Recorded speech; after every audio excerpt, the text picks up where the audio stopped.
हम लोग योग साधना वगैरह सिखाते हैं, उस साधना में हम लोग ध्यान सिखाते हैं, प्राणायाम सिखाते हैं, कई क्रियाएं सिखाते हैं। करते करते करते ये क्रियाएं अपने आप आत्म जागृति का कारण बनती है। एक दिन ये क्रियाएं गुरु बन जाती है आदमी की। तो गुरु का आवश्यकता ये नहीं है कि गुरु कोई व्यक्ति हो या गुरु से आपका व्यक्तिगत संबंध हो। गुरु कोई क्रिया हो सकता है, कोई संदेश हो सकता है, कोई दृश्य हो सकता है, कोई अनुभूति हो सकती है, या कोई व्यक्ति भी हो सकता है। कहीं से भी जो प्रकट होकर हमारे जीवन को अंतर शांति से भर दें, आंतरिक खुशी से भर दें, स्वयं में परिपूर्ण होने के अनुभव से भर दें। अगर ये इतनी अनुभव आपके अंदर हो गए तो समझना कि आपके अंदर कोई गुरु शक्ति काम कर रही है। वो व्यक्ति हो या कोई विशेषता हो, वो कुछ भी हो सकता है जो आपके अंदर काम कर रही है, वो आप ध्यान करके काम ले सकते हैं। अब आपको मैं ये बताना चाह रहा था कि मेरे जीवन में कोई गुरु नहीं है महाराज, मेरे जीवन में कोई गुरु नहीं है, लेकिन मुझे कोई गुरु बनाने की इच्छा भी नहीं होती। तुझे इसलिए इच्छा नहीं होती है क्योंकि तुझे गुरु से प्राप्त लाभ को पाने की अभी तक योग्यता नहीं हुई है।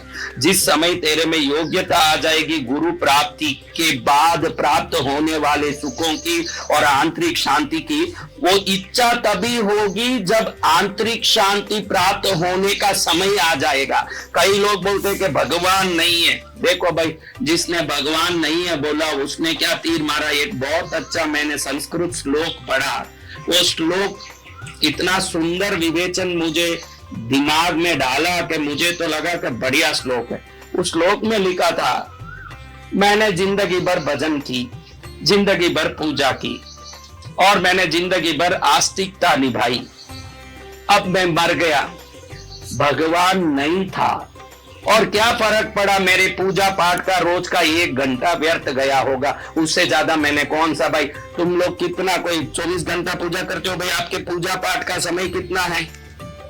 15 मिनट 20 मिनट आधा घंटा, अपने जीवन का आधा घंटा गया। सोचो अभी आप आस्तिक हो, भगवान के भरोसे पूजा कर लिए और मर गए, क्योंकि मरने के बाद क्या हुआ ये बोलने आज तक कोई वापस नहीं आया। जब तक भगवान है या नहीं, शक्तियां है या नहीं, इन बात का विवाद चलता रहेगा। लेकिन आप सोचो कि आपका 15 मिनट वेस्ट हो तो चले, क्योंकि आप भगवान है मान के पूजा कर लिए, मर गए, देखे कोई भगवान है ही नहीं, कुछ लेना देना ही नहीं, तो आपका 15 मिनट ही वेस्ट हुआ। वो जो नास्तिक भगवान नहीं है बोल के जिंदगी भर मौज ले रहा है और मर गया ना, अगर भगवान रहा तो डंडा खाएगा, वो कितना बड़ा नुकसान होगा। तो ये संस्कृत श्लोक कहता है कि भगवान है बोलने वालों को तो 15-20 मिनट की पूजा भक्ति से मन प्रसन्न हो रहा है और मरे तो भी कोई नुकसान नहीं है। नास्तिक जो भगवान नहीं है बोल रहा है, वो बाद में उधर जाके भगवान को देखेगा, अपनी नास्तिकता के, पाप आचरण के, अनाचरण के जितने दंड भोगेगा, ये बहुत महंगा पड़ेगा। इसलिए कहीं भी देखो आस्तिकता में बहुत सारे फायदे। सबसे बड़ा फायदा है कि आपके जीवन में कोई दुख आता है तो धर्म कहता है कि पूर्व कर्मों से हो रहा है। नास्तिक कहता है जो कर रहा हूं मैं कर रहा हूं, जो मैं कर रहा हूं कह रहा है कुछ भी दुख आएगा तो अरे मेरे कारण हुआ, ये सोच सोच के डिप्रेस हो जाएगा, ये सोच सोच के परेशान हो जाएगा, मन से व्यतीत हो जाएगा और एक प्रकार से बीमार हो जाएगा। और जो भगवान के भरोसे है, भगवान को मानता है, वो यही सोचेगा कि ये भगवान की मर्जी है, ये भगवान की लीला है, जो करते भगवान अच्छे के लिए करेंगे।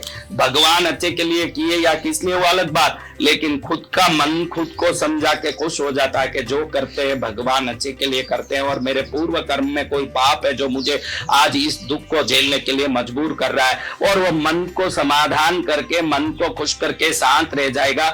उसको दुख में भी भगवान की चरण के सुख दिखाई देंगे और नास्तिक को तो दुख में दुख ही दिखाई देगा, क्योंकि वो सोचता है कि जो करता हूं मैं ही करता हूं। जो मैं करता हूं बोलता है वो दुख में बड़ा मार खा रहेगा, और जो भगवान करते हैं बोलता है वो दुख सुख में समभाव रखेगा। ये आस्तिकता का सबसे बड़ी विशेषता है।